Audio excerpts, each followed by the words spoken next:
Hi everyone, for today's video ay magdi-discuss tayo ng 20 items na basic math reviewer para sa NAPOLCOM or PNPA entrance exam.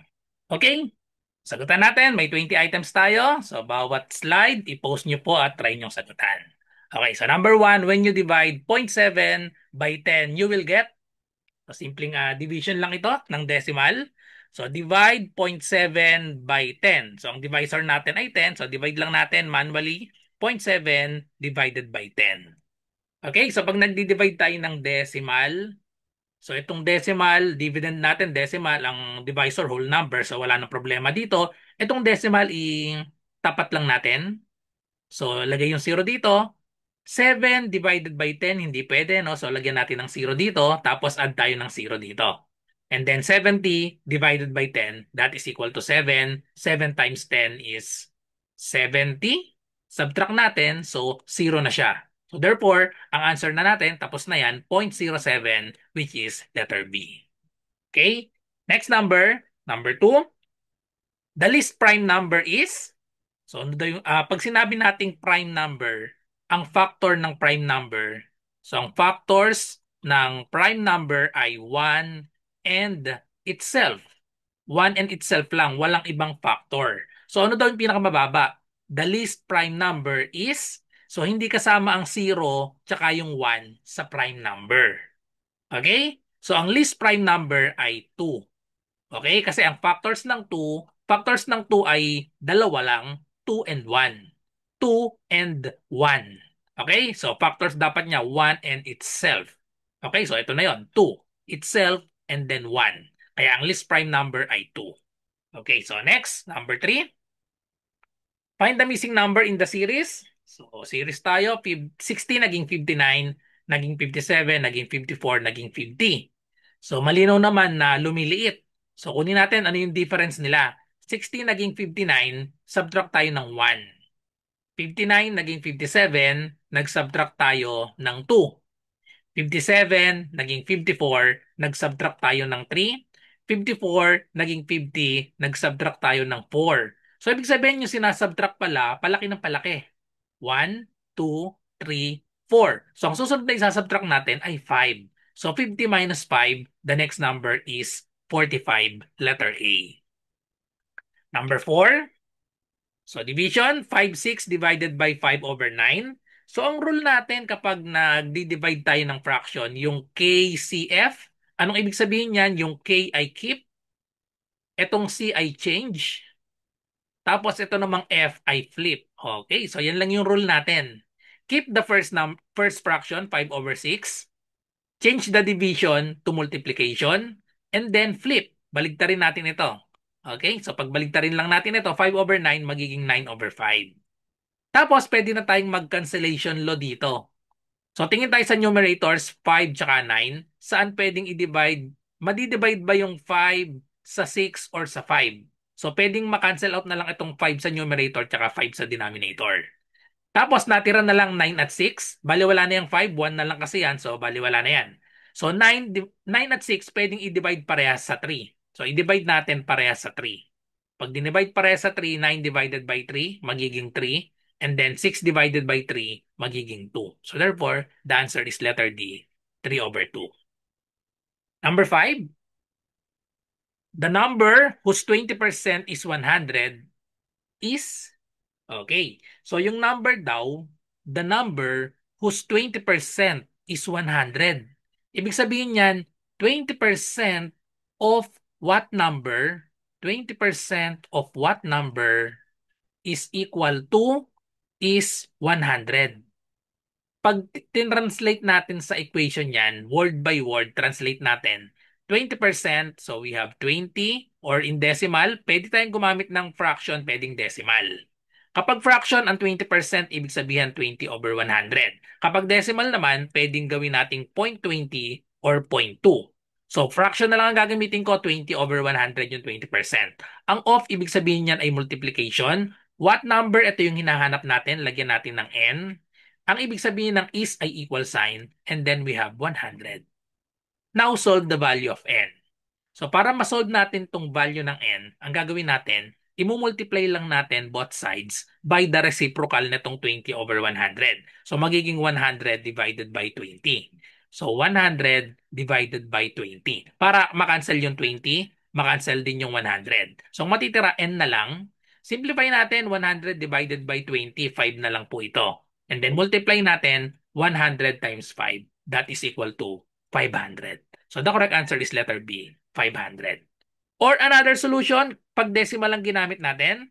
Pag decimal ang ginamit natin, so magiging ganito lang yan, 20%, so magiging 0.20 or simply 0.2 times the number equals 100.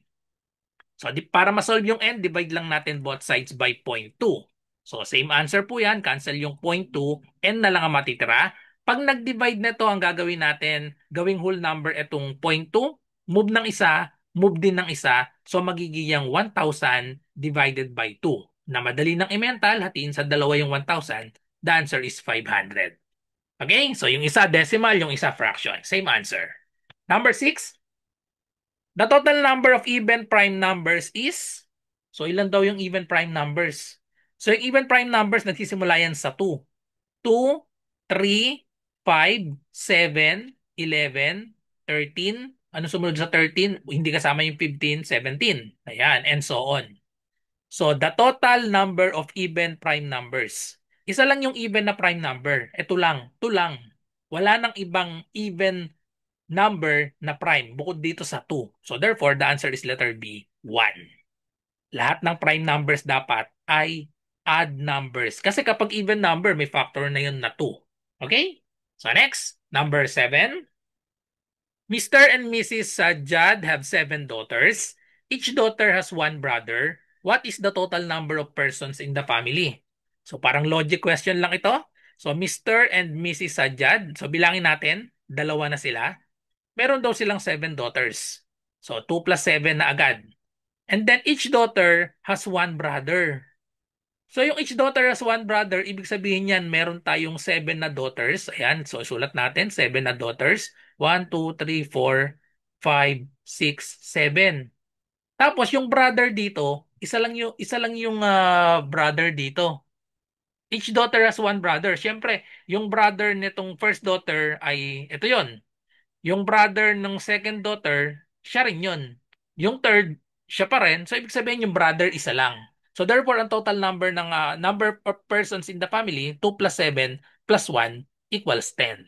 Okay? So, correct answer is letter B, 10. Okay. Next, number 8.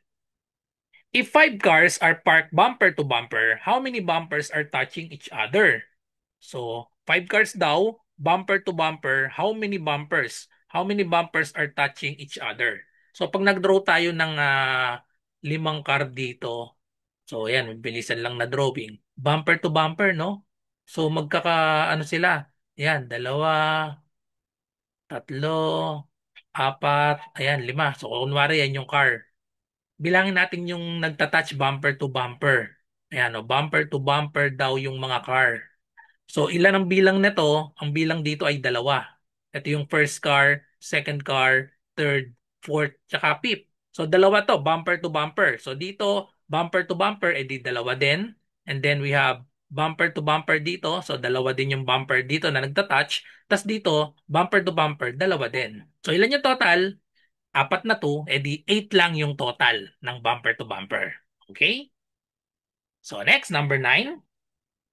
If Asif is standing in queue in such a way that he is 6 in the queue from either side, then how many people are there in the queue? So pwede nating i-drawing. Si Asif daw is standing in queue in such a way that he is 6. 6 in the queue from either side. So ibig sabihin, pang 6 siya dito. So bilangin lang natin. 1, 2, 3, 4, 5, 6. Pang 6 si Asif. On either, ano daw, from either side. So pang 6 si Asif dito, so dito may pang 6 din siya dito. So bilangin lang natin. So we have 1, 2, 3, 4, 5. Pang 6 si Asif. And then dito rin 1, 2, 3, 4, 5. So ilan yung total? So meron tayo ditong 5, another 5, plus si Asif na pang 6. So therefore, 5 plus 5 plus 1 equals 11. Letter A. Number 10. Find the value of 53 over 1,000. So 53 over 1,000, ang ibig sabihin lang nito pag nag-convert tayo sa decimal, kung ilan yung zero, yun yung magiging decimal natin. So mag-start tayo sa, halimbawa, kapag 53 over 10, imumove lang natin yung decimal ng 53 isang beses. So 53 over 10 magiging 5.3. Okay? Yung 53 move ng isa, kada number of zero sa denominator. So kung 53 over 100 naman, dalawang zero, move natin ng dalawa. So magiging siyang 0.53. So kapag tatlo yung zero, yung 53 ang gagawin natin sa 53, i-move natin ng tatlong zero, edi tatlong move din. So 1, 2, 3, dito mapapapunta yung decimal, lagyan lang natin ng zero dito sa unahan, and then zero dito sa harap. Therefore, 0.053 ang tamang sagot, letter C. Okay? Number 11. If 25 toys cost 500 pesos, what what must be the cost of 75 toys? So, simpleng direct proportion lang ito. So, set up natin number of toys tsaka yung cost. Okay? So, kapag 25 toys daw, ang cost daw ay 500. 500 ang cost. So, ang tanong, what will be the cost of 75 toys? So, medyo kulang yung type ko dito. Yung 75 toys daw, magkano daw? Lagyan natin ito ng N. So by inspection, madali nang sagutan ito kasi yung 25 naging 75. Anong ginawa doon? Times 3 lang. Times 3. 25 times 3 equals 75. So therefore, itong 500, ito times lang din natin sa 3. 500 times 3, magiging sagot ay 1,500. Letter B. Or pag gumamit tayo ng proportion, so 20, i-set up lang natin, 25 is to 500 equals, ito yung magka-partner, 75 is to n. Tapos i-multiply natin itong dalawang dulo. We have 25n equals, i-multiply natin itong nasa gitna. We have 500 times 75. Then solve for n, divide natin both sides by 25. Unahin natin lagi yung division para lumiit agad yung number. Pag minultiply nyo yung 500 times 75, ang laki na yan. So, uunahin natin tong division, 75 divided by 25. That is equal to 3. Tsaka natin i-multiply 500 times 3. Same answer of 1,500 pesos. Number 12. A speed of 45 kilometers per hour is the same as, so yung mga units natin dito, meters per second. So, kailangan lang natin i-convert. So, 45 kilometer per hour, i-convert lang natin yan. So, imumultiply natin sa conversion. Dalawa yung i-convert natin. Yung kilometer. Ano ba ang conversion ng 1 kilometer? 1 kilometer papuntang meters, that is 1,000 meters. Okay? So, para ma-convert natin sa meters, yung kilometer dapat nasa ilalim. 1 kilometer ay equal sa 1,000 meters. Bakit nasa ilalim? Para makakancel. Okay? Tapos yung hour, i-convert natin sa seconds. So we have 1 hour is equal to 60 minutes. Okay? Tapos ang 1 minute naman ay equal sa 60 seconds. So therefore, ang 1 hour ay equal sa, i-multiply natin ito. 60 times 60, that is equal to 3,600 seconds. So i-convert natin, yung hour nasa ilalim dito, so dapat nasa taas naman siya dito para makancel. So 1 hour is equal to 3,600 seconds. So cancel yung hour. Okay, so ang matitira na lang dito ay meter per seconds. So multiply lang natin ito. So we have 45 times 1,000 and then divided by 3,600. Ang units na nito ay meter per second. Ito yon, meter per second. So meter per second na ito. So i-manual lang natin ang pag-multiply at divide. Pwede na nating i-cancel yung dalawang zero. Cancel natin yung dalawang zero dito. So 10 na lang ito. Tapos 36. Saan pwedeng i-divide yung 45 at 36? I-lowest term natin. Pwede yan parehas i-divide sa 9. 45 divided by 9, that is equal to 5. 36 divided by 9, that is equal to 4. Tapos, pwede pa rin ma-lowest term, no? 10 tsaka 4. 10 at 4, i-divide natin pareha sa 2. 10 divided by 2, that is equal to 5. And then 4 divided by 2, that is equal to 2. So, multiply na natin ngayon. 5 times 5 is 25. And then, divided by 2 meters per second. So ngayon, hatiin natin sa dalawa yung 25. 25 hatiin sa dalawa, that is 12.5 meter per second. The correct answer is letter C. Next, number 13. A rectangular room is 6 meters long, 5 meters wide, and 4 meters high. What is the total volume of the room in cubic meters? So ang volume, rectangular prism ang mabubuo natin dito kasi ayan nakalagay naman rectangular room. Ang formula ng volume ay length times width times height. Okay? Sa problem, yung 6 meters, ito yung length kasi ayan nakalaga 6 meters long, 5 meters wide, ito yung width, and then 4 meters high, ito yung height. So kailangan lang natin gawin, i-multiply. So we have 6, 6 times 5, and then times 4. Okay, isa-isain lang natin. 6 times 5, that is 30. Times 4, that is equal to 120. Ang units niyan, lahat naman ay meters, di ba? Lahat ay meters, so therefore, cubic meter. 120 cubic meter. So letter C ang tamang sagot. Number 14. 367 is how much below 400? How much below 400 daw siya? 367, how much below 400? Eh di subtract lang natin. Ilan daw yung kulang para sa 367 para maging 400? So subtract lang 400 minus 367. So borrow lang tayo. Itong 0 magiging 10. Itong 0 dito magiging 9. Tapos itong 4 magiging 3. So 3 minus 3, 0. 9 minus 6 is 3. 10 minus 7 is 3. The correct answer is letter B, 33. Or merong another way pag nagsasubtract tayo dito kapag mga eksakto. Ayan, 400 minus 367. Same lang yan sa bawasan natin ng tigisa para wala ng borrow. Yung 400 pag binawasan ng isa yan, 399. Subtract tayo ng tigisa sa parehas. 367 minus 1 magiging 366. Tsaka natin i-subtract. So mas madali ito. 9 minus 6 is 3. 9 minus 6, another 3. So therefore, letter B. Okay? Number 15. O simple. Multiply 9.5 times 4. So multiply lang natin. 9.5 times 4. So parang whole numbers lang. So 4 times 5, we have 20. 4 times 9 is 36. Plus 2, we have 38. Bilangin ng decimal places. Meron lang tayong 1. So therefore, dito natin nilagay yung decimal point. 38.0.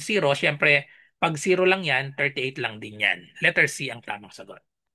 Number 16, so division naman. 340 divided by 50. So 340 divided by 50. Same lang ito sa parehas may 0. Pwede nating i-cancel. So same lang yan sa 34 divided by 5. Okay, so i-manual lang natin. 34 divided by 5. 34 divided by 5, that is 6. 6 times 5 is 30. Subtract tayo, magiging 4. Tapos, dagdag tayo ng decimal dito, lagyan natin ng 0 kasi may remainder pa. So, bring down natin 40 divided by 5. That is 8. 8 times 5, we have 40 at eksakto na wala ng remainder. So, the correct answer is letter B, 6.8. Number 17. What comes next in this sequence? 1, 2, 4, 7, 11. So, kunin lang natin ano yung mga ina-add. Obvious naman, increasing, no? So, try natin ang addition. 1 naging 2, so plus 1. 2 naging 4 plus 2. 4 naging 7 plus 3. Ayun na yung pattern, lumalaki. 7 naging 11 plus 4. Okay? So ano yung pattern natin? 1, 2, 3, 4. Eh di ang susunod natin ay plus 5 dapat. 11 plus 5 is 16. Therefore, letter A. Number 18, so square root. Find the value of square root of 1 and 9 over 16. So pag nag-i-square root tayo, kailangan na fraction to, no? I-change muna natin sa whole number, sa improper fraction.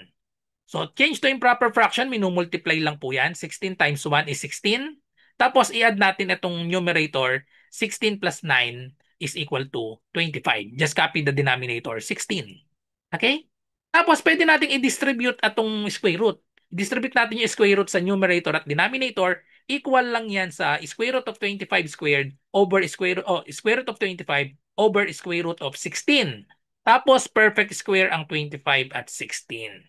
Ang 25 ay equal sa 5 times 5 or 5 square. Ang 16 ay equal sa 4 times 4 or 4 squared. Tapos, pwedeng makancel ang square root at square. So, cancel na natin. The correct answer is 5 over 4 na wala sa choices. Dahil wala sa choices yung 5/4, ibig sabihin, i-convert natin ito sa mixed number. Paano i-convert? I-divide lang natin manually.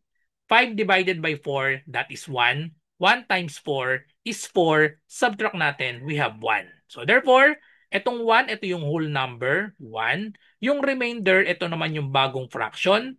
Just copy the divisor, 4. So therefore, 1 and 1/4 ang tamang sagot, letter B. Number 19. A man walks 3 kilometers to his east, then turns left and walks 3 kilometers towards north, then turns left and walks 3 kilometers towards west. Indicate the correct direction in which he is in relation to his starting point.